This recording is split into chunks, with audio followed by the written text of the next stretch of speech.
Then John Cena takes a Rolex and hits Cody Rhodes in the face with this Rolex. Let me tell you more about the significance of this. The Rolex that was used was a Rolex that Dusty Rhodes, Cody Rhodes' father, used to pawn off to get money so Cody Rhodes can go to acting school so that he could pursue his dreams in Hollywood because he didn't think he was big enough to be a wrestler. This Rolex watch back last year after he won the WWE Championship, the title that Cody Rhodes' father never won, he gifted this to him. John Cena, in more ways than one, spit in Cody Rhodes' face by kicking him in the nuts, hitting him with the Rolex watch.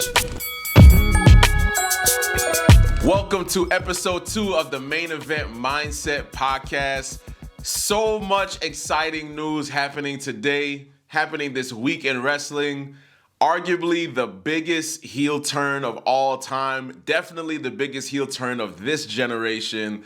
John Cena, after 21 years and 3 months, is the bad guy. John Cena is the bad guy now. We live in a world where John Cena and The Rock are bad guys at the same time, and Randy Orton is a good guy. We're going to get into all of the details of this. The history of The Rock's role in John Cena's heel turn, why John Cena turned heel, how he turned heel, and what this means leading up into WrestleMania 41 in Las Vegas and WrestleMania weekend. John Cena shocked the world. He shocked the world. There's no other way to put it. Again, last time I talked to you guys about wrestling fans. They think they know everything. We want to believe that we know everything. It's because nobody wants to be fooled. Everybody wants to be ahead of the curve. I saw this coming. There were Easter eggs. WWE has been doing really good about Easter eggs and letting people know, foretelling or foreshadowing what's to come. These things were so subtle, but man, at the Elimination Chamber, it was John Cena versus CM Punk versus Drew McIntyre versus Damian Priest versus Logan Paul versus, that is a name I should remember. Oh man, the sixth character. This is terrible. John Cena, Drew McIntyre, CM Punk, Damian Priest, Logan Paul, Seth Rollins. Goodness gracious, Seth freaking Rollins. We'll clean that up. All of these guys are certified main eventers, all former world champions with the exception of Logan Paul, which is a flex to Logan Paul, like Michael Cole was saying on Pat McAfee's podcast. The Elimination Chamber boiled down to the final two, which was John Cena and CM Punk. They have a history together. John Cena and CM Punk. CM Punk is arguably John Cena's greatest rival, only rivaled in second by Edge, and then to me in third, Randy Orton. In terms of impact, CM Punk number one. The CM Punk got his notoriety, the fame, from feuding with John Cena, dropping his famous pipe bomb while John Cena was laying in the ring. He catapulted into stardom off of that. So John Cena, again, is the focal point here. Going into this match, The Rock asks Cody Rhodes for his soul. That sounds insane. That The Rock is Shang Tsung or he's the devil now. The Rock, the people's champ. Everybody loves The Rock. The Rock asked Cody Rhodes, he said, since you cost me my dream of headlining WrestleMania 40 last year against my cousin Roman Reigns, now for retribution, I want your soul. I want your mind and your body and your soul. I'll give you everything. They shot a wonderful video package at Elimination Chamber.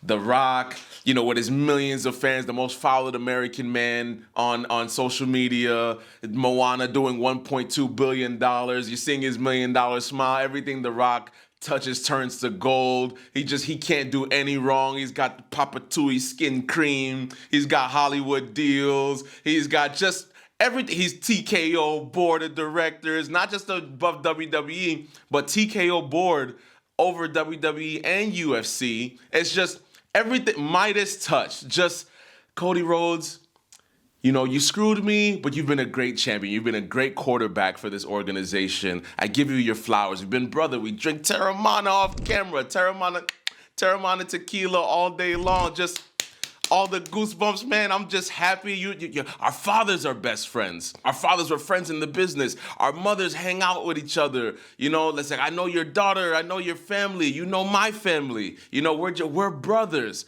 But I need your soul. I need your soul, Cody. And you can have your champion. You can have all these things that can make your dreams come true. Rock gives him a gift. He makes he builds out a custom American Nightmare truck, with Cody Rhodes' neck tattoo. He brings it out. He's sweet talking him, right? But then, just like the devil, this man is so sinister. He comes out with a weight belt that has, if you remember last year, it had Mama Rhodes' name on it. And The Rock was whooping Cody Rhodes, put Cody Rhodes' blood all over this white weight belt. He was just tearing into Cody Rhodes, right? This time, he had a white weight belt that said Cody's Soul.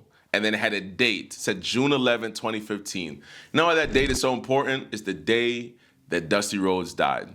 Cody Rhodes' dad died. And he said he wanted to have something with significance because, they're brothers. And he's invoking his father's name, talking about how his dad was important to him and how instrumental he was in the business and just all of the sweet talking, right? I'll give you the backstory to go into the chamber. Seth Rollins and CM Punk have infinite beef. They hate each other forever. CM Punk eliminates Seth Rollins. Seth Rollins can't handle it. Off camera, Seth Rollins is in the background. John Cena and CM Punk are going at it. CM Punk is hanging on the ropes. Seth Rollins ends up curb stomping CM Punk into the grate on the outside, the hard padding on the outside. John Cena takes an opportunity, puts CM Punk into the STF submission. CM Punk doesn't tap out, he passes out. Cody Rhodes comes out to congratulate John Cena. The Rock's music hits because he wants his answer. Cody Rhodes, I'll make all your dreams come true. John Cena's in the ring. The Rock comes out with Travis Scott. Travis Scott is important here. Stay with me. The Rock asks him plainly, I'm going to open my arms. Will you embrace me as your brother? Will you give me your mind and your soul? Cody Rhodes says, Rock, I do want it all. But I can't give you my soul because I already gave my soul to this ring and I gave my soul to all of these people. And he goes, Hey, Rock! Go fuck yourself! No censor, by the way. No censor. The crowd erupts. Cody Rhodes doesn't swear like that. Cody Rhodes actually made it a point to say he don't want to swear. He's a family man.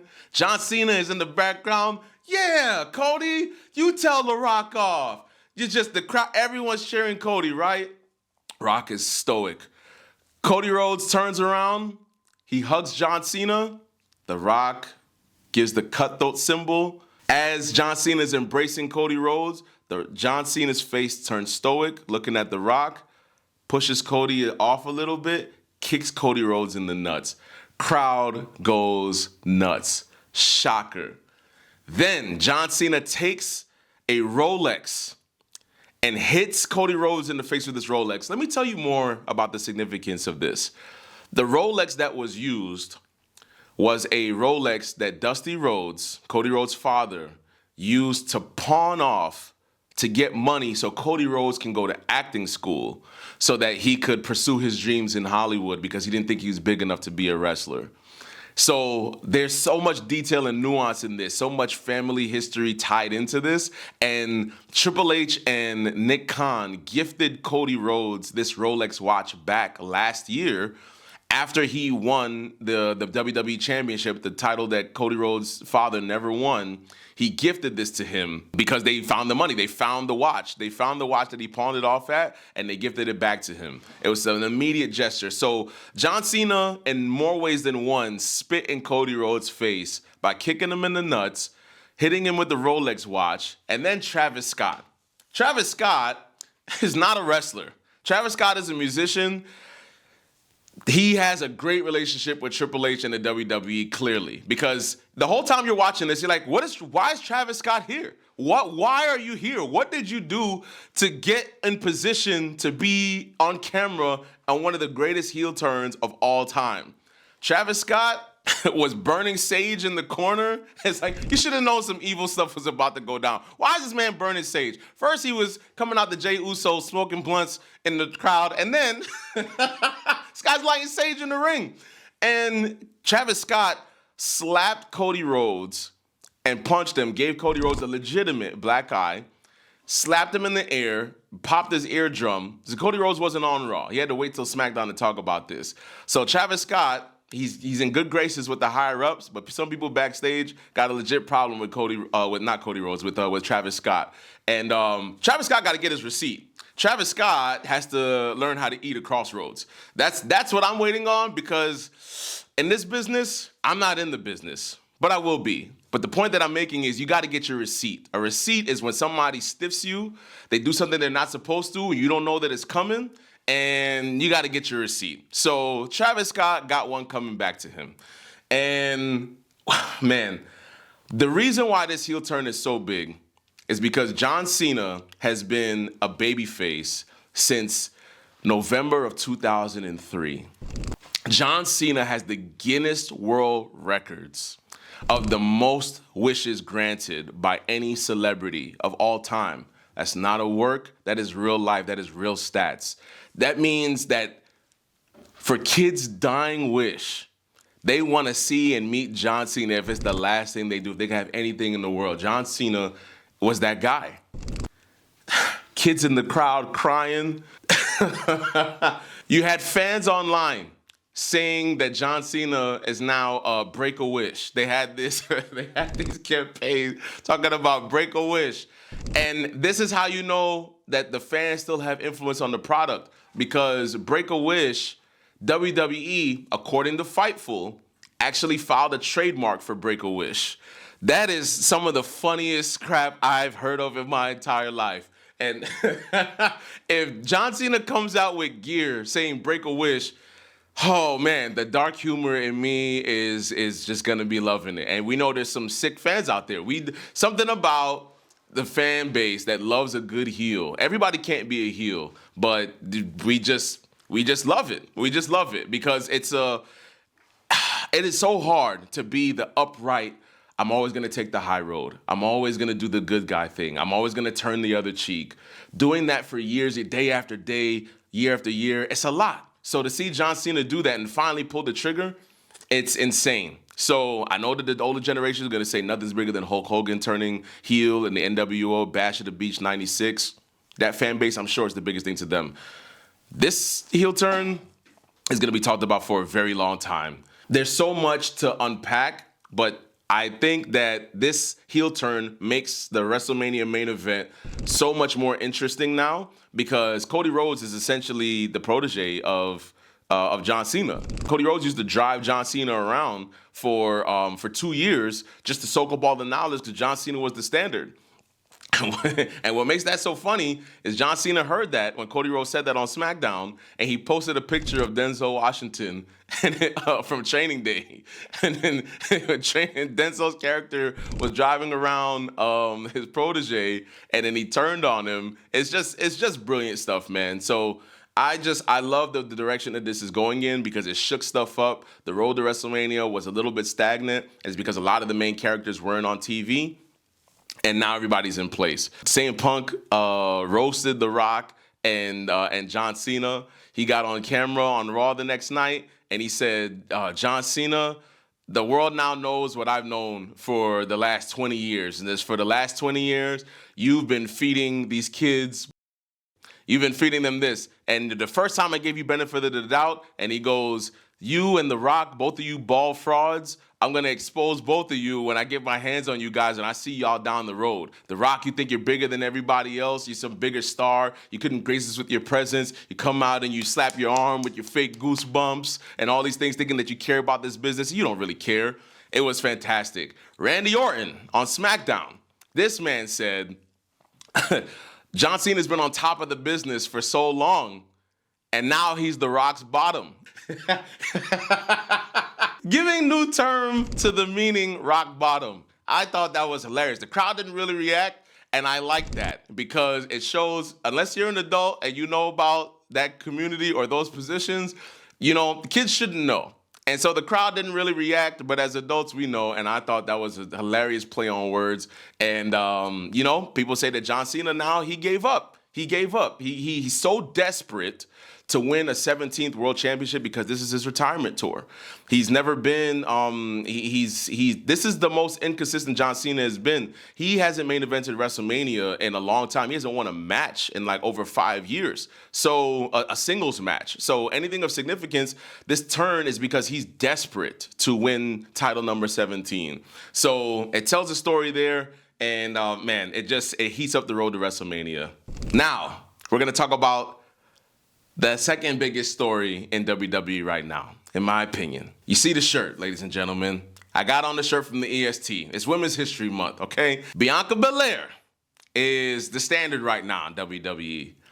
The big three, Naomi, Jade Cargill, and Bianca Belair. Naomi finally admitted to being the one to attack Jade Cargill off camera. Jade Cargill and Bianca Belair were tag team champions, women's tag team champions for a while. They had a dominant run. It was the perfect positioning for both of them. Bianca's used to being in the main event scene for so long. Jade Cargill is new, but she was presented as a huge deal, a huge star. Have you seen Jade Cargill? It makes all the sense in the world. Why wouldn't she be positioned as a major star? You've never in a time in wrestling has there been 3 prominent black women in the forefront of women's wrestling. It just didn't happen. It's usually only one, and it comes in pockets of time. You got the Jazzes, you got the Awesome Kongs, you got the Ember Moons, or my gosh, you have the significant Jacqueline. You have all these, but they are different pockets of time, never at the same time.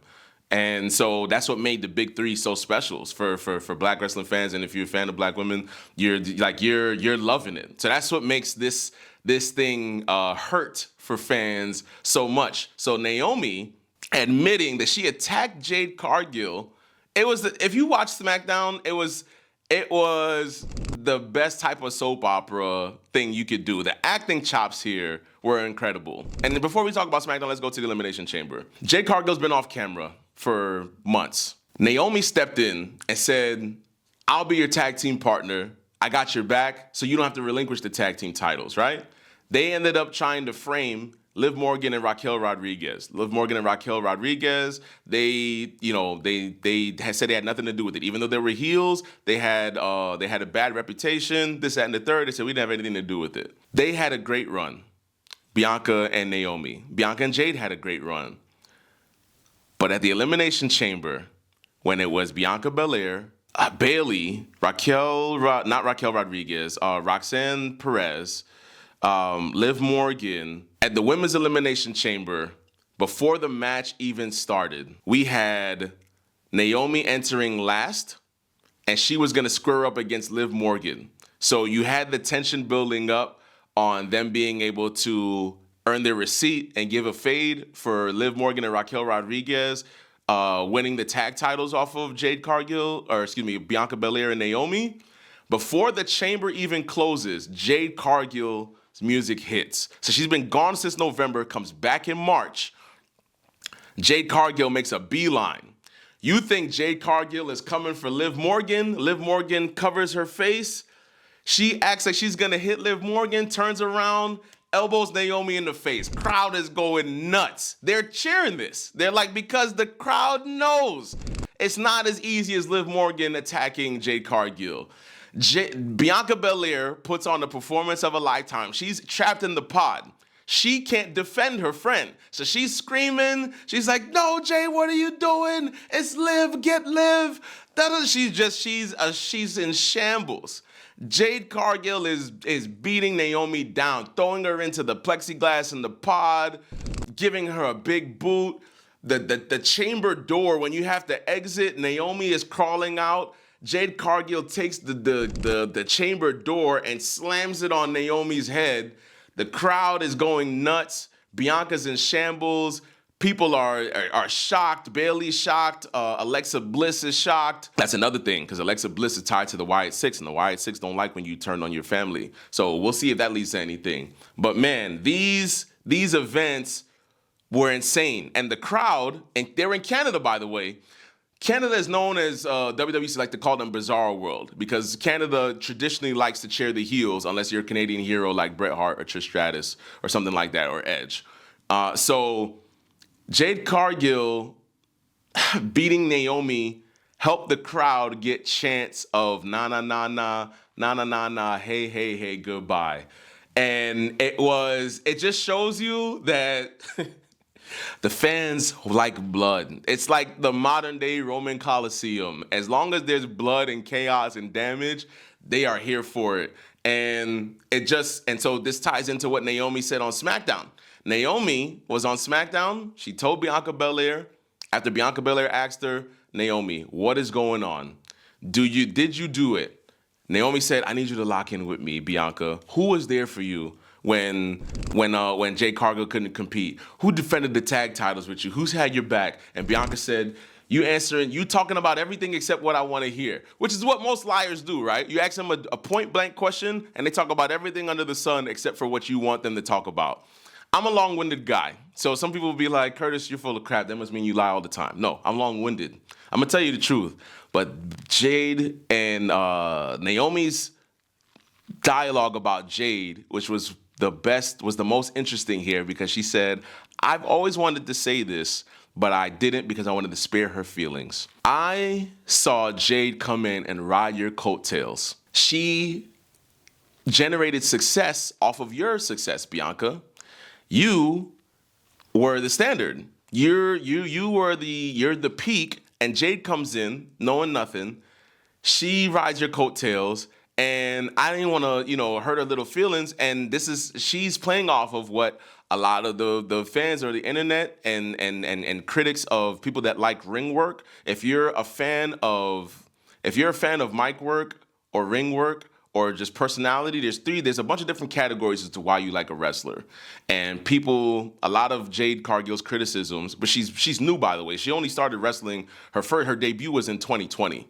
I know now it's 2025, but she's only had so many matches, and people come up on the independents, they had a lot of training. And Jade her training was on camera. She didn't have a lot of behind the scenes things. She came from fitness and sports and athletics, but not in the ring. So she's playing off of that here. While Jade Cargill, they've done everything to make her look strong on camera, because she does look strong. She's built like a beast. Just a marvel to look at. When my Jade Cargill shirt comes in, I'm gonna show y'all. Y'all can Google her. But she talked about that. And then she finally admitted that she did it. Naomi said that, you know what? And with tears in her eye, right cheek first, left cheek second. She said, I did it. She said, I did it for you, Bianca. And what's so funny about this is that if you know history, again, Rikishi is Naomi's father-in-law, because Naomi is married to Jimmy Uso, also known as Jonathan Fatu. And this bloodline family is insane.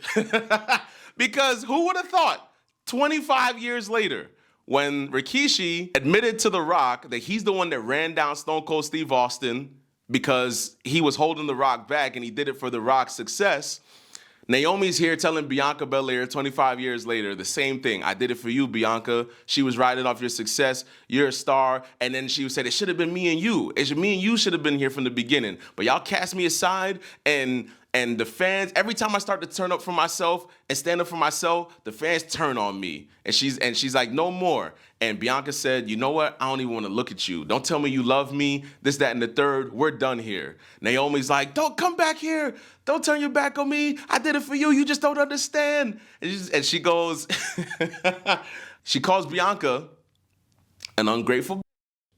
And that's when, with tears in her eyes, Bianca turns around.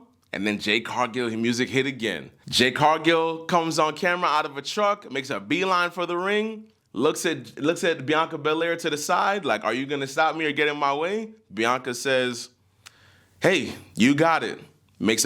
Jade Cargill makes a beeline for the ring. Naomi acts like she's about that action. Then she tries to run. Jade Cargill catches her, beats her down again, hits her with the Jaded in the middle of the ring, stands over her for the second time in a row. It's sad, because the big three is no more. But I'm excited because I'm looking forward to see what this Naomi heel run is about, because Naomi is the sweetest. I'm going to show a picture of me and Naomi together. She's amazing. Like I told you guys last time, said I had a voice for this. Just one of the sweetest persons. She's from Orlando. She's really from Sanford, but they bill her as Orlando because everybody knows Orlando.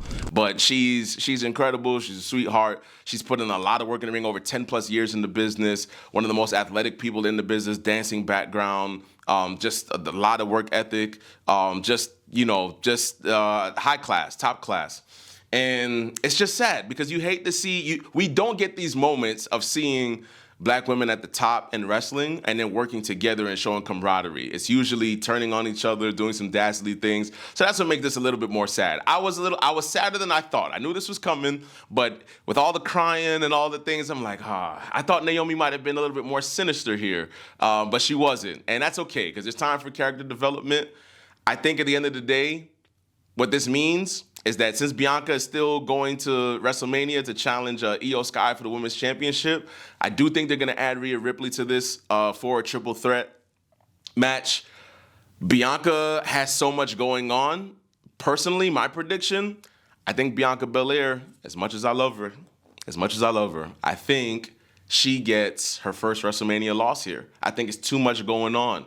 Between what they're going to do, adding with a triple threat, Naomi in the background dealing with that. She's a champion. She keeps her focus, but I think that this Naomi thing is gonna set it up to where Bianca doesn't win, and we're gonna have a program with Naomi and Bianca once Naomi and Jade is done. So I think that we got our WrestleMania match between Naomi and Jade.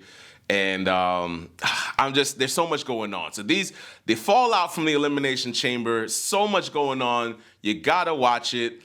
In these next coming weeks, WrestleMania is in April. We got Gunther again versus Jey Uso, that program building.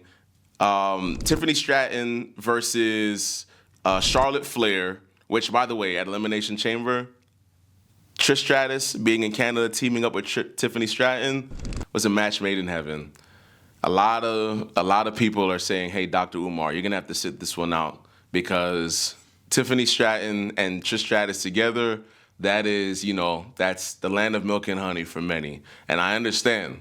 I understand, man. Hey, sometimes there's exceptions to the rule, man, and it just is what it is. That is generational. That's generational soy milk and then almond milk. That's what we got right here. And so we got a lot of things that's cooking up. We got Damian Priest versus Drew McIntyre. We got that program building.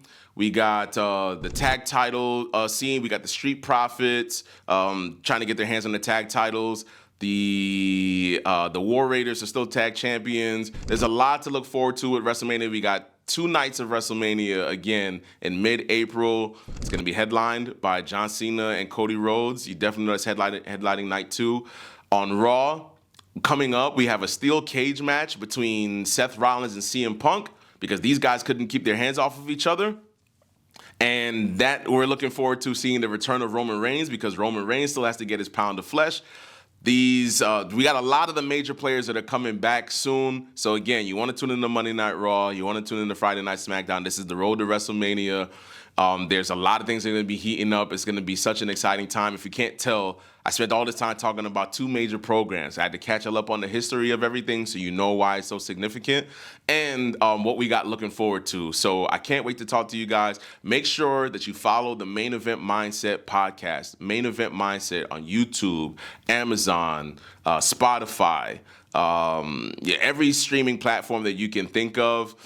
You can follow me on TikTok at Mr. McKinnon, MisterMcKinnon, to where when in between podcast episodes, I'm talking about the breakdowns of the details, what's happening on Raw, different storylines, rumors, and things that are of significance in the business. I cannot wait to see you guys. This is episode 2 of the Main Event Mindset podcast, and I can't wait to see you guys for episode 3. This is your host with the most, your artist working the hardest, Mr. McKinnon. I'm always winning, and I'll see you guys next time on the next episode of the Main Event Mindset podcast. Peace.